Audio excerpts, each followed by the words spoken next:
हमारे साथ हैं वैदिक संस्कृति के अध्येता डॉक्टर अरुण कुमार जायसवाल जी। नमस्कार। नमस्कार।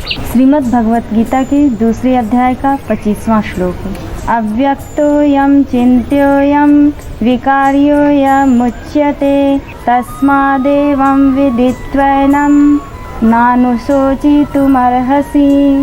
यह आत्मा अव्यक्त है, यह आत्मा अचिंत्य है और यह आत्मा विकार रहित कहा जाता है।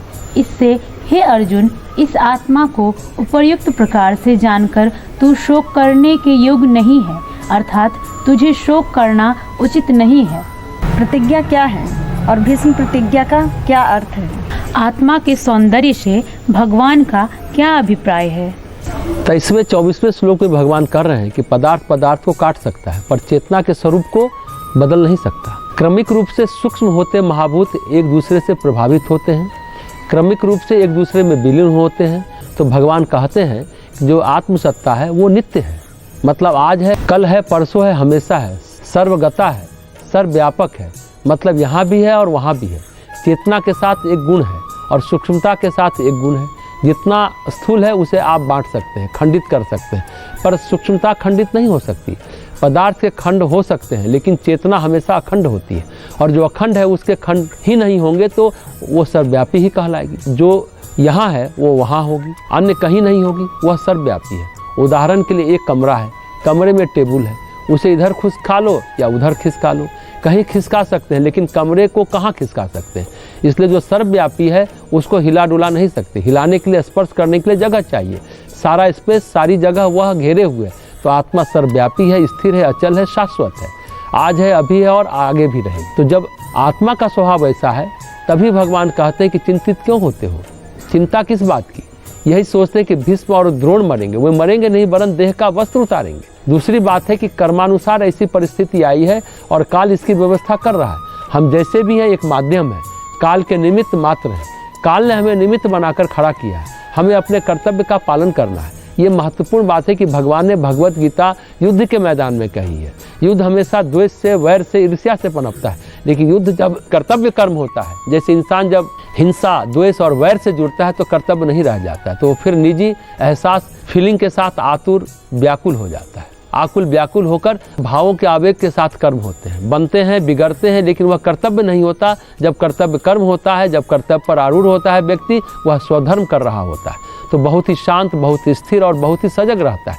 रावण और भगवान राम के बीच जब 3 दिन और 3 रात अहर्निश युद्ध हुआ, रावण हाहाकार मचाया था, तो भगवान राम ने कहा चिंतित होने की बात नहीं है, नहीं विचलित होने की बात है। अब मैं अविचलित होकर, एकाग्रचित होकर रावण के साथ संग्राम करता हूँ। अब तुम मेरी युद्ध कला को देखो, ऐसा लक्ष्मण को उन्होंने कहा। जब सचिन तेंदुलकर बैटिंग करता है तो लोग कहते हैं कि उसके बैटिंग करते देखना बहुत अच्छा लगता है। क्यों अच्छा लगता है? क्योंकि वह तन्मय होकर बैटिंग करता है, पूरी लयबद्धता होती है, तन्मयता होती है। उसी तरह से जीवन एक कला है। जीवन में जो परिस्थितियाँ बनती है, बिगड़ती है, अच्छे बुरे दौर आते हैं, उसे जब वह कर्तव्य भाव से करता है तब वह हानि लाभ में, सुख दुख में समान रहता है। उन्हें वह स्थिर भाव से करता है, उसमें अहंता का भाव नहीं रहता। मान लीजिए फव्वारा है, फव्वारे में रंग बिखर रहे हैं, लेकिन उसमें कंकर आ जाए तो फिर वह अवरुद्ध हो जाएगा, रंग मिट जाएगा। जब आप स्थिर होकर, साक्षी होकर, अकर्ता होकर कर्म करते हैं तो कोई कर्म अपना निर्मल सौंदर्य अवश्य प्रकट करेगा। युद्ध को भी एक कला कहा गया। कला यानी जिसमें सौंदर्य है, वीरता है, पराक्रम है, शौर्य है, जांबाजी है। तो भगवान कहते हैं जीवन को कला की तरह जियो। कला क्या है? समझने की बात है, बहुत महत्वपूर्ण बात है, जो प्रश्न आपने किया भी है। कला क्या है? जिसमें सौंदर्य है, जिसमें कुशलता है, जिसमें क्षमता है, जो अभिव्यक्त हो रही है। क्षमता जब कुशलता के साथ, सौंदर्य के साथ अभिव्यक्त होती है तो वह कला बन जाती है। बहुत अच्छी बात है। क्षमता जब कुशलता के साथ, सौंदर्य के साथ अभिव्यक्त होती है तो वह कला बन जाती है। भगवान कहते हैं जो शरीर है, देह है, मन है, देह राज्य और मनोराज्य को ही अभिव्यक्त करने के लिए है, उसी के लिए ये देह मिला है, क्योंकि आत्मा अभिव्यक्त नहीं है, आत्मा अभिव्यक्त नहीं हो सकती, क्योंकि इस श्लोक में भगवान कहते हैं कि यह अव्यक्त है, अचिंत है, इसके बारे में सोचा नहीं जा सकता। दिखे तब ना सोचे, दिखे तब तो स्फुरना मिले तो कोई बात हो। ये अविकारी भी है, इसे विकार स्पर्श भी नहीं कर सकता। इसलिए जहाँ तक आत्मा की बात है, ये अभिव्यक्त हो रही है शरीर के माध्यम से, इसे सुंदर अभिव्यक्ति मिल सकती है, परंतु मनुष्य की अपनी ही निजी भावनाएं हैं, इसकी उस सुंदर अभिव्यक्ति को प्रकट होने से रोकती है। जहाँ निजता है, जहाँ अहंता है, अहंता के बिना निजता रह ही नहीं सकती। जब सर्वव्यापकता आती है, हम यहाँ भी हैं वहाँ भी हैं, जब ऐसा अनुभव होता है तो अपनी चेतना में अनुभव होता है, तो उसके जीवन में बहुत फूल खिलते हैं, उसका जीवन फूलों का गुलदस्ता बन जाता है, तरह तरह के रंग, तरह तरह की सुगंध जीवन में झरने लगती है। भगवान कहते हैं उस अविनाशी को सोच कर तो देखो, अगर तुम ऐसा सोचोगे तो दुख नहीं करोगे, क्योंकि जिनको तुम पूज्य मानते हुए सचमुच पूज्य हैं। एक बार धृष्टद्युम्न भीष्म के बारे में विचार हो रहा था कि कैसे भीष्म को हराया जाए, तो धृष्टद्युम्न बोले अगर भीष्म को इच्छा मृत्यु का वरदान नहीं होता तो अब तक उनके जीवन को मैं खंड खंड कर चुका होता। भीष्म के बारे में ऐसी कड़वी बातें सुनकर अर्जुन को बहुत गुस्सा आया और उन्होंने अपनी तलवार निकाली। तो धृष्टद्युम्न बोले तो क्या मैं उनके चरणों में गिर पड़ूं? कृष्ण बोले यही ठीक है, उनके चरणों में गिरना ही ठीक है, क्योंकि इस युद्ध में उन जैसा महात्मा कोई नहीं है। अगर किसी को विजय मिलेगी तो उनके चरणों में गिरकर ही मिलेगी, उनके आशीर्वाद के बिना सब कुछ असंभव है। वो ऐसे व्यक्ति हैं, उनकी यह महानता है, उनके चरणों में गिरने से ही गौरव है। तो भीष्म है प्रतिपक्ष में, लेकिन भीष्म का जो महनीय व्यक्तित्व है उनको लेकर सभी अभिभूत हैं। कृष्ण भगवान स्वयं नारायण अभिभूत हैं। तो ये जो महत्वपूर्ण बात है, प्रतिपक्ष और पक्ष की बात मत सोचो कहीं अपने उद्देश्य में सफल हो जाए, ये बात घटित हो। सिर्फ हस्तिनापुर के पक्ष में नहीं, भीष्म या कौरव के पक्ष में नहीं, भीष्म सत्य निष्ठा के पक्ष में है, यही उनके जीवन का सौंदर्य है। अगर भीष्म के जीवन को सब तरह से बांटो तो अपनी प्रतिज्ञा के पक्ष में ही वे दिखते हैं। प्रश्न पूछा आपने, प्रतिज्ञा क्या है? प्रतिज्ञा है सत्यनिष्ठा। अगर वे सत्यनिष्ठ नहीं होते तो क्या प्रतिज्ञा की जा सकती थी? कितने मनुष्य जीवन में संकल्प करते हैं, प्रतिज्ञा करते हैं, परंतु उस पर वे टिके नहीं रहते, उसे छोड़ देते हैं। कारण क्या है? क्योंकि वे सत्यनिष्ठ नहीं है, सत्य के प्रति निष्ठावान नहीं है। जो बोला उसमें यकीन नहीं है कि हम करेंगे, तभी बाद में बदल जाते हैं। भीम सत्यनिष्ठ है, जो कहा है उसे करेंगे, संकल्प ले लिया तो उसे नहीं निभाने का प्रश्न तक नहीं उठता। हस्तिनापुर के सिंहासन के लिए संकल्प नहीं है, हस्तिनापुर का सिंहासन तो उनके पिता के लिए है। जो कुछ भी किया एक पितृभक्त संतान के रूप में किया, एक पिता के लिए किया, और दूसरी ओर देखा जाए तो उन्होंने जो भी किया अपनी मातृभूमि के लिए किया।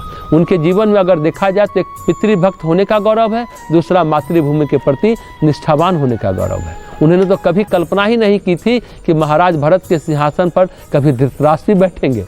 भरतवंशी थे, चक्रवर्ती सम्राट भरत के वंश में ऐसा कुकर्मी पैदा होगा, इसकी तो उन्होंने कल्पना भी नहीं की होगी। सत्यनिष्ठ और मातृभूमि के प्रति जो गौरव है, यहीं पर उनका सौंदर्य है। सत्य यानी अपनी प्रतिज्ञा के पक्ष में खड़े हैं, और सत्य हमेशा भगवान का तेज होता है। अगर परमात्मा का तेज देखना है तो वह सत्य में दिखाई देता है। जो सत्य बोलता है उसके मुंह से असत्य नहीं निकलता। सत्य बोला हुआ व्यक्ति को किए का फल तुरंत मिल जाता है। सत्य नारायण का तेज है। युधिष्ठिर झूठ बोले तो कहते हैं स्वर्ग में उनकी उंगली कटकर गिर गई थी, और वह झूठ था अश्वत्थामा हतो नरो या कुंजरो। युधिष्ठिर जीवन भर धर्म पर आरूढ़ नहीं रह पाए, अंततः चाहे या अनचाहे अधर्म का आचरण हो ही गया। पर भीष्म कभी भी लोभ या भय के कारण नहीं बदले, चाहे सामने न भगवान कृष्ण ही हो या परशुराम, वो क्षण भर के लिए भी भयभीत नहीं हुए।